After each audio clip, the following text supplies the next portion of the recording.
وانەی کوردی پۆلی سێیەم.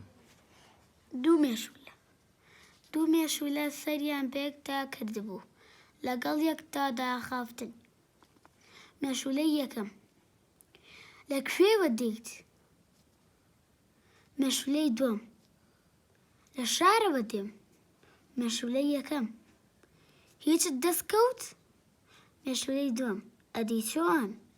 خوێنی سێ کەسانم مژی و هەرسێکیانم تووشی نەخۆشی لەرزوتا گرت.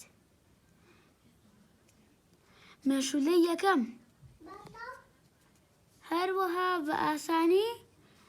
مێشولەی دووەم: ئەرێ بە ئاسانی چی؟ لەوانە بوو تووشی 1000 ناخۆشی ببم. سرم بە ماڵێکدا کرد، پەنجەرەکەی تەلبەند کرابوو. بۆ ماڵێکە دیکە چووم، ئەویش دەرمان پێوە کرابوو. دەرمانیان پێوە کردبوو. وەخت بوو بێ هۆش ببم. بۆ ماڵێکی دی چووم، لەناو پەردە کولەدا نووسبوون. مێشولەی یەکەم. مێشولەی دووەم: دوایی گەڕام تا ماڵێکی دیکەم دۆزیەوە. تەماشام کرد 3-4 کەسی تێدا نووسبوون. نە تەلبەند کرابوو، نە دەرمانی پێوە کرابوو، نە پەردە کولە. بێنە تۆش ناخۆش تێر و پڕ خوێنیانم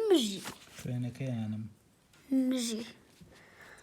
مێشولەی یەکەم: نۆشی گیانت بێت، بەڵام نەتبیستوە چی قەوماوە. مێشولەی دووەم: چی بووە ماڵ وێران. مێشولەی یەکەم: دوێنێ 4-5 کارمەندی تەندروستی بە دەرمان ورد و درشتیان لەناو بردین، بەڵام باش بوو من بەرنەکەوتم. مێشولەی دووەم: ئەی هاوار هەی کەواتە بەم زووانە هەموو بڵاو دەبینەوە؟ جا بەبێ خوێن و مژین بچی بژین؟ هەردوو مێشولە ماوەیەک بێدەنگ بوون، پاشان بڕیاریاندا کە زەلکاوە ژەهراویەکەیان بەجێ بێڵن و بۆ زەلکاوێکی دووربار بکەن. دەستخۆش. واتای وشەکان. مێشولە پێشکە پێشی. دائاخافتن. گفتوگۆیان دەکرد تپەیڤین. بار بکەن.